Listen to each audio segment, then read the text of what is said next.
આજે તો અમારો રથ લઈ અમે લોકો બધા જ નીકળી ગયા. પહેલા તો છોકરાઓને સ્કૂલે મૂકવાના હતા અને પછી આપણે બીજું કામ પતાવવાનું હતું. એટલે ફાઇનલી આવી ગયા સ્કૂલે. સ્કૂલે આવતાની સાથે છોકરાઓ તો ક્લાસમાં વયા ગયા. એટલે આપણે ટાટા બાય બાય કહી દીધું અને આવી ગયા સીધા કોર્પોરેટરની ઓફિસે ફરવા નહીં, સિક્કા મરાવવા માટે. પછી તો આવી ગયા બેંકમાં અને અહીંયા તો જો બહાર તો બહુ જ ગરમી લાગતી હતી અને અહીંયા ઠંડુ ઠંડુ પવન. તો હું તો આવીને સીધી બેસી ગઈ સોફા ઉપર અને અહીંયા મમ્મીનું કામ હતું એટલે મમ્મી તો લાગી ગયા લાઈનમાં. લાઈનમાં જોડાઈને હું તો શાંતિથી બેઠેલી હતી અને પછી આવી ગયું ફોર્મ ફિલઅપ કરવાનો વારો. હવે આજે ફોર્મ મારે ફિલઅપ કરવાનું હતું. એટલે મમ્મી જેમ જેમ આધાર કાર્ડમાંથી નામ બોલતા ગયા એમ એમ આપણે ફોર્મ અહીંયા ફિલઅપ કરી લીધું.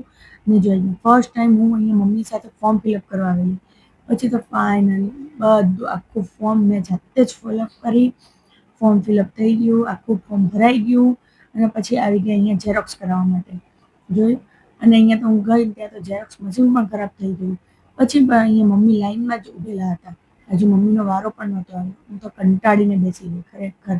બેંકના કામમાં ધક્કા મુક્કી બહુ જ થાય અને ભૂખ પણ બહુ જ લાગેલી હતી. સવારનો નાસ્તો પણ નહોતો કર્યો. મમ્મીની વાટ જોઈ જોઈને હું તો કંટાળી ગઈ. હવે કોઈ દિવસ મમ્મીને કીધું હવે કોઈ દિવસ તારી સાથે નહીં.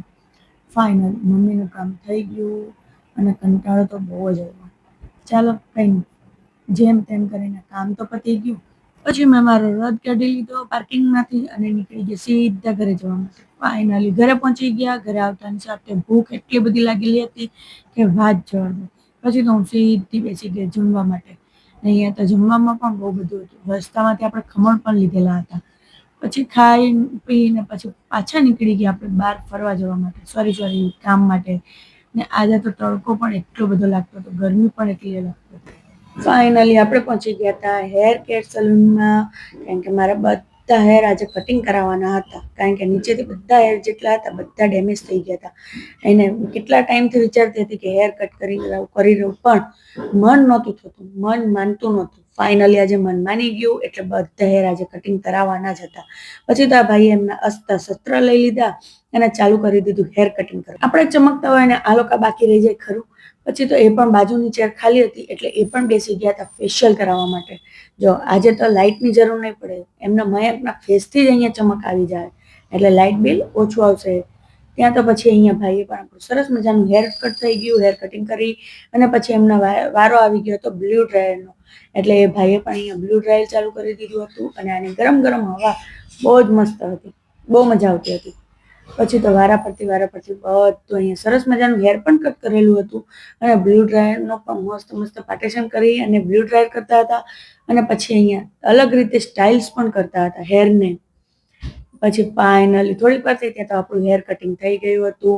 અને જેને પણ હેર કટ કરાવવા હોય તો એની અહીંયાની વિઝિટ જરૂરથી કરજો. કોન્ટેક્ટ ડિટેલ્સ તમને અહીંયા આપેલી જ છે. અને સરસ મજાનું હેર કટ પણ કરે છે અને સાથે આપણને સર્વિસ પણ સારી આપે છે. તો કંઈ નહીં, ચલો હું કોમેન્ટ કરજો કે કેવી લાગુ છું.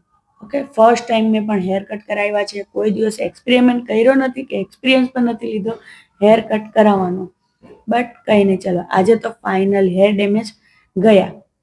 પછી તો અહીંયા આપણે છોકરાઓને લેવા જવાનો ટાઈમ થઈ ગયો હતો એટલે આપણે ગાડી કાઢી લીધી અને અહીંયા ગાડી ગરમ પણ થઈ ગઈ હતી. ફાઇનલી પહોંચી ગયા સ્કૂલે આવતા તો જોયું તો બધા જ છૂટી ગયા હતા. આપણે જ લેટ થઈ ગયા હતા. ત્યાં તો દ્વિદ્રષ્ટિ પણ નીચે આવી ગયા એટલે એ લોકોને લઈને નીકળી ગયા આપણે સીધા ઘરે જવા માટે. પછી તો આપણું બીજું કામ યાદ આવી ગયું એટલે આપણે ચા પાણી કર્યા વગર સીધા પહોંચી ગયા આપણા પાર્લર. હવે એના મયંક ચમકી ગયા અને આપણે બાકી રહી ગયા એવું ખરું. એટલે આપણે પણ અહીંયા ચમકવા માટે આવી ગયા. જો મારા ફ્રેન્ડનું પાર્લર છે એમાં હું અવારનવાર આવતી જોઉં. પછી તો આજે આપણો ફેસ ચમકાવવાનો હતો એટલે આપણે અહીંયા ફેશિયલ ચાલુ કરી લીધું. અને અહીંયા લોકોની જો ફેશિયલ કરતા હતા ત્યાં તો આ લોકોની બે ભાઈ બહેનની મસ્તી જ કંઈક અલગ ચાલતી હતી. પછી તો જો એકબીજાને એ લોકો મારતા હતા. અહીંયા જો મારી નાની ઢીંગલી કેટલી માસૂમ થઈને નીચે બેઠેલી છે ને કેટલી મસ્ત દયા આવે એવી બેઠેલી છે. પણ એ જ વધારે મસ્તી કરે ને એ જ માર ખવડાવે. અને પછી અહીંયા જો હું ઘરે આવી ગઈ ને પહોંચી ગયો દ્વિજ હેર કટ કરવા માટે. અમે લોકો બધા કટિંગ કરાવી અને એ બાકી રહી જાય એવું બને એટલે એને પણ જીદ કરીને એ એના પપ્પાને લઈને ગયો હેર કટિંગ કરાવવા માટે. ત્યાં તો અમારી ઢીંગલી જો મસ્તી સાઈડમાં મૂકી અને હવે એણે એટલી જ મસ્તી ચાલુ કરી દીધી. એને પાર્લરનો પણ બહુ જ શોખ, એને સજવા ધજવાનો બહુ શોખ, પણ હજુ નાની છે એટલે એની મમ્મીએ એને અલગથી જ પાવડરનો ડબ્બો આપેલો છે. વારે ઘડી એનો પાવડરનો ડબ્બો પડી જાય નાખી દે અને પાછું એને પાવડર લગાવવાનું. એને તો જોઈને જ મને મજા આવી ગઈ. એને જોઈને તો અમારા નાનપણના દિવસો યાદ આવી ગયા. પછી તો આવી ગઈ ઘરે અને ફાઇનલી ફેશિયલ થઈ ગયું. ઘરે આવીને ચા પાણી નાસ્તો કરવાનો બાકી હતો, એટલે તો પછી મેં અહીંયા બેસી ગઈ ચા પાણી કરવા માટે. સોરી ચા ને નાસ્તો કરવા માટે. ભૂખ પણ બહુ જ લાગેલી હતી. બહુ સવારે બપોરે આપણે ખાધું નહોતું કારણ કે હેર કટ કરવા જવાનું હતું. તો કંઈ નહીં, ચલો આજનો દિવસ પણ આપણો અહીંયા પૂરો થઈ ગયો. તો વિડીયો ગમે તો લાઈક શેર અને સબસ્ક્રાઈબ કરી નાખજો. અને હા, મારી યુટ્યુબ ચેનલને સબસ્ક્રાઈબ કરવાનું ભૂલતા નહીં. બાય, મળીએ નેક્સ્ટ વિડીયોમાં.